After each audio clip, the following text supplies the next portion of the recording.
सभी से बात करके स्थिति की भी जानकारी और व्यापक होती है और ये भी पता चलता है कि हम सही दिशा में आगे बढ़ रहे हैं। ये लगातार मिलना, चर्चा करना जरूरी भी है क्योंकि जैसे जैसे कोरोना महामारी को समय बीत रहा है, नई नई परिस्थितियां भी पैदा हो रही हैं। अस्पतालों पर दबाव, हमारे स्वास्थ्य कर्मियों पर दबाव, रोजमर्रा के काम में निरंतरता का न आना पाना, ये हर दिन एक नई चुनौती लेकर आते हैं। मुझे संतोष है कि हर राज्य अपने अपने स्तर पर महामारी के खिलाफ लड़ाई लड़ रहा है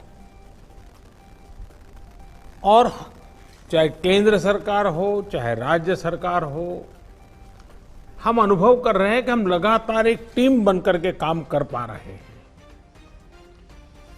और यही टीम स्पिरिट जो है वो एक परिणाम लाने में हम सफल हुए हैं। इतने बड़े संकट को जिस प्रकार से हमने मुकाबला किया है, उसमें सबका साथ मिलकर के काम करना ये बहुत बड़ी बात है। सभी माननीय मुख्यमंत्री जी, आज 80% एक्टिव केसेस हम जो आज मिले हैं इन 10 राज्यों में है और इसलिए कोरोना के खिलाफ लड़ाई में इन सभी राज्यों की भूमिका बहुत बड़ी हो जाती है। आज देश में एक्टिव केसेस 6 लाख से ज्यादा हो चुके हैं, जिनमें से ज्यादातर मामले हमारे इन 10 राज्यों में ही है। इसलिए ये आवश्यकता लगी कि इन 10 राज्यों के एक साथ बैठ करके हम समीक्षा करें, चर्चा करें और उनकी जो बेस्ट प्रैक्टिसेस है, उन्होंने किस किस प्रकार के नए इनिशिएटिव लिए हैं, वे सबके ध्यान में आए क्योंकि हर कोई अपने अपने तरीके से प्रयास कर ही रहा है। और आज की इस चर्चा से हमें एक दूसरे के अनुभवों से काफी कुछ सीखने को, समझने को मिला है।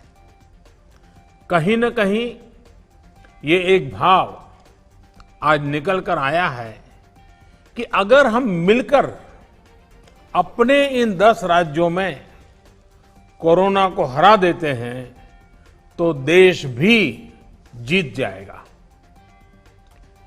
साथियों, टेस्टिंग की संख्या बढ़कर हर दिन 7 लाख तक पहुंच चुकी है और लगातार बढ़ भी रही है। इससे संक्रमण को पहचानने और रोकने में जो मदद मिल रही है, आज हम उसके परिणाम देख रहे हैं। हमारे यहां एवरेज फर्टिलिटी रेट पहले भी दुनिया के मुकाबले काफी कम था। संतोष की बात है कि ये लगातार और कम हो रहा है। एक्टिव केसेस का प्रतिशत कम हुआ है। रिकवरी रेट लगातार बढ़ता जा रहा है, सुधरता जा रहा है। तो इसका अर्थ यह है कि हमारे प्रयास कारगर सिद्ध हो रहे हैं। सबसे अहम बात यह है कि इससे लोगों के बीच भी एक भरोसा बढ़ा है, आत्मविश्वास बढ़ा है और डर का माहौल भी कुछ कम हुआ है। और जैसे जैसे हम टेस्टिंग को बढ़ाते जाएंगे, हमारी ये सफलता आगे और भी बड़ी होगी और एक संतोष का भाव हमको अनुभव होगा। हमने मृत्यु दर को 1% से भी नीचे लाने का जो लक्ष्य रखा है, इसे भी अगर हम थोड़ा और प्रयास करें बड़े फोकस में प्रयास करें तो वो लक्ष्य भी हम हासिल कर सकते हैं।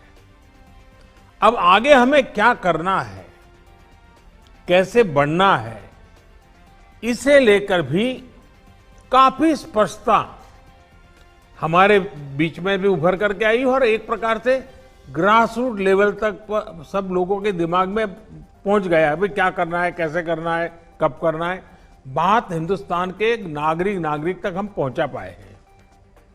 अब देखिए, जिन राज्यों में टेस्टिंग रेट कम है और जहां पॉजिटिव रेट ज्यादा है, वहां टेस्टिंग बढ़ाने की जरूरत सामने आई है।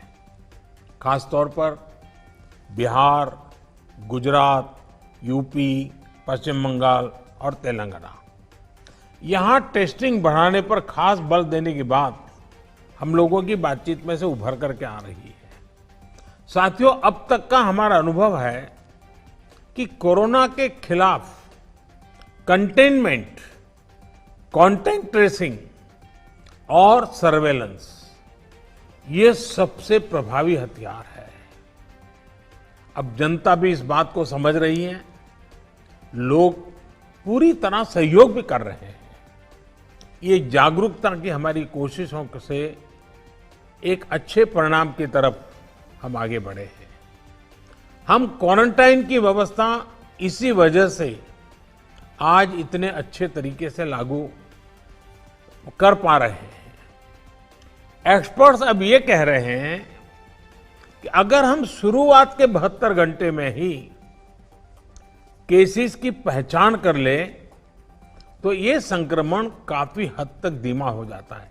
और इसलिए मेरा सबसे आग्रह है कि जैसे हाथ धोने की बात हो, 2 गज की दूरी की बात हो, मास्क की बात हो, कहीं पर न थूकने का आग्रह हो, इन सब के साथ अब सरकारों में और सरकारी व्यवस्थाओं में भी और कोरोना वॉरियर के बीच भी और जनता में भी एक नया मंत्र हमें बराबर पहुंचाना पड़ेगा और वो है 72 घंटे में जिसको भी हुआ है उसके आसपास के सबको उसका टेस्टिंग हो जाना चाहिए, उनका ट्रेसिंग होना चाहिए, उनके लिए जो आवश्यक है वो व्यवस्था होनी चाहिए।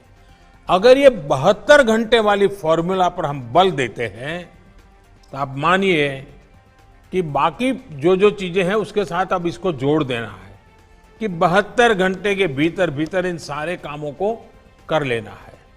आज टेस्टिंग नेटवर्क के अलावा आरोग्य सेतु ऐप भी हमारे पास है। आरोग्य सेतु की मदद से अगर हमारी एक टीम रेगुलरली उसका एनालिसिस करे तो बहुत आसानी से किस एरिया से शिकायत आ रही है हम पहुंच सकते हैं।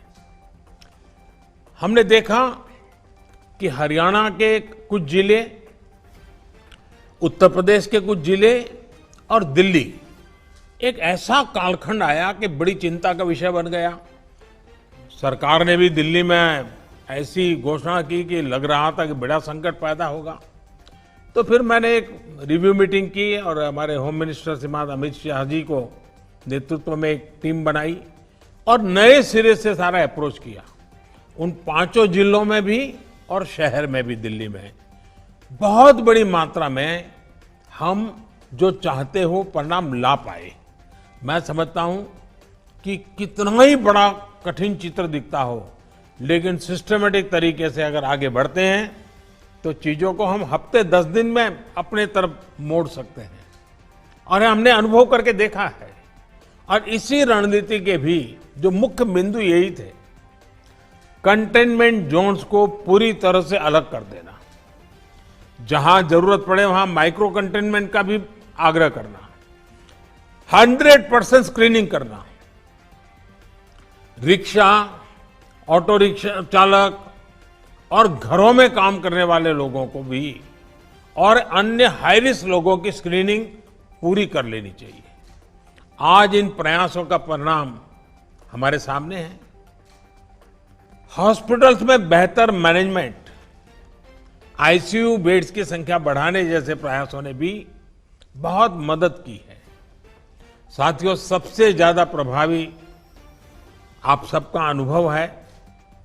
आपके राज्यों में जमीनी हकीकत की निरंतर निगरानी करके जो नतीजे पाए गए, सफलता का रास्ता उसी से बन रहा है। आज जितना भी हम कर पाए हैं, वो आप सबके अनुभव उसमें काफी मदद कर रहे हैं। मुझे विश्वास है कि आपके इस अनुभव की ताकत से देश ये लड़ाई पूरी तरह से जीतेगा और एक नई शुरुआत होगी।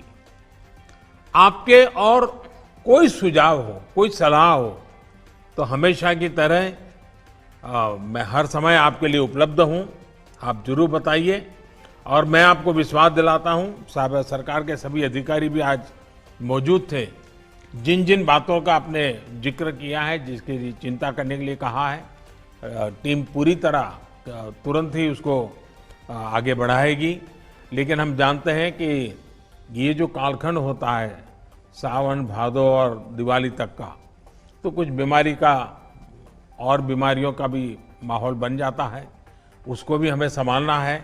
लेकिन मुझे विश्वास है कि हम जो 1% से नीचे मृत्यु दर लाने का लक्ष्य, रिकवरी रेट तेजी से बढ़ाने का लक्ष्य, 72 घंटे में सारे कांटेक्ट पर्सन को तक पहुंच करके उनकी व्यवस्था करना, इन मंत्रों को लेकर के अगर हम थोड़ा फोकस एक्टिविटी करेंगे तो हमारे जो 10 राज्य जहां पर 80% केसेस हैं, हमारे 10 राज्य जहां 82% मृत्यु हैं, हम 10 राज्य इस पूरी स्थिति को पलट सकते हैं।